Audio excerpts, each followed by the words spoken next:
हर हर महादेव। आप सभी का बहुत बहुत स्वागत है आपके पसंदीदा कार्यक्रम नव ज्ञान ज्योतिष में और मैं हूं आपके साथ रश्मि मनन।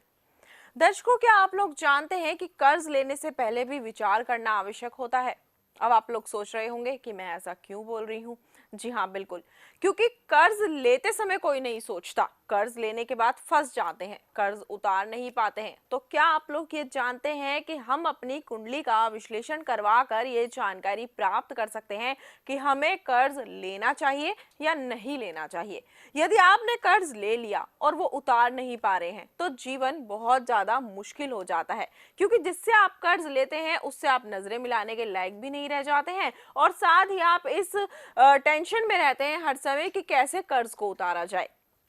अगर आपके साथ भी ऐसा है, आपने कर्ज ले लिया है, कर्ज ने आपको घेर लिया है, तो आप किस तरीके से उससे मुक्ति पा सकते हैं, कैसे कर्ज उतार सकते हैं, ये जानना आपके लिए बेहद आवश्यक है। कर्ज से कैसे मुक्ति पाई जाए, यही सब जानकारियां आपको देने के लिए आज एक बार फिर से हमारे साथ स्टूडियो में मौजूद हैं जाने माने विश्व प्रसिद्ध पंडित मयंक त्रिपाठी जी। तो आइए इनका स्वागत करते हैं। पंडित जी, आपका बहुत बहुत स्वागत है। नमस्कार। तो दर्शकों, यदि आपकी कुंडली में भी किसी भी प्रकार का कोई भी दोष है या फिर आपने भी कर्ज लिया हुआ है और कर्ज उतर नहीं पा रहा है, तो आप बिल्कुल निश्चिंत हो जाएं, क्योंकि कार्यक्रम के माध्यम से आज ये सारी जानकारी आप प्राप्त कर पाएंगे। तो पंडित जी, आज हम लोग बात करेंगे कर्ज से मुक्ति कैसे पाई जाए। पहले मैं चाहूंगी आप हमारे दर्शकों को बताएं कि कर्ज किसको लेना चाहिए, किसको नहीं लेना चाहिए, ये जानकारी कैसे प्राप्त कर सकते हैं।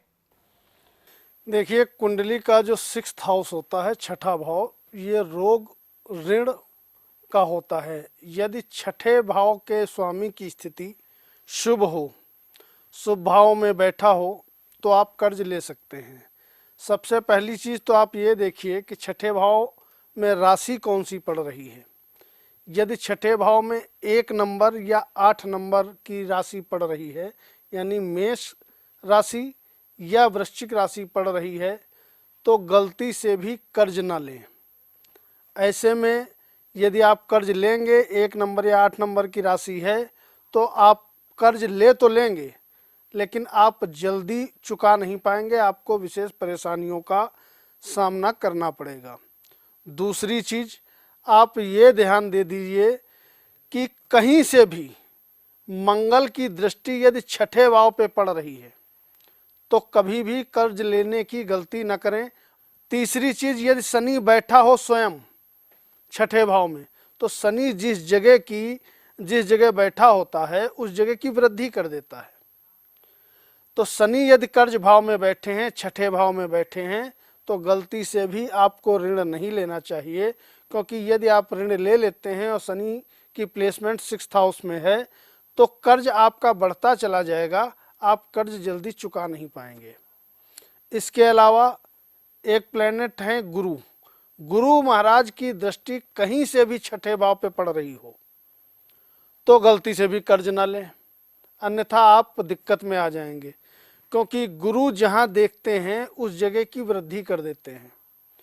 तो यदि गुरु छठे भाव पे कहीं भी बैठ करके दृष्टि डाल रहे हैं तो आप कर्ज ना लें। कुछ सावधानियां आप और भी रखें कर्ज लेने में, कि कर्ज आपको यदि देना हो तो बुधवार, गुरुवार, मंगलवार और शुक्रवार, इन 4 दिनों आपको कर्ज नहीं देना है किसी को भी, क्योंकि इन दिनों आप कोशिश करें किसी से धन ले लें लेकिन उसको देना।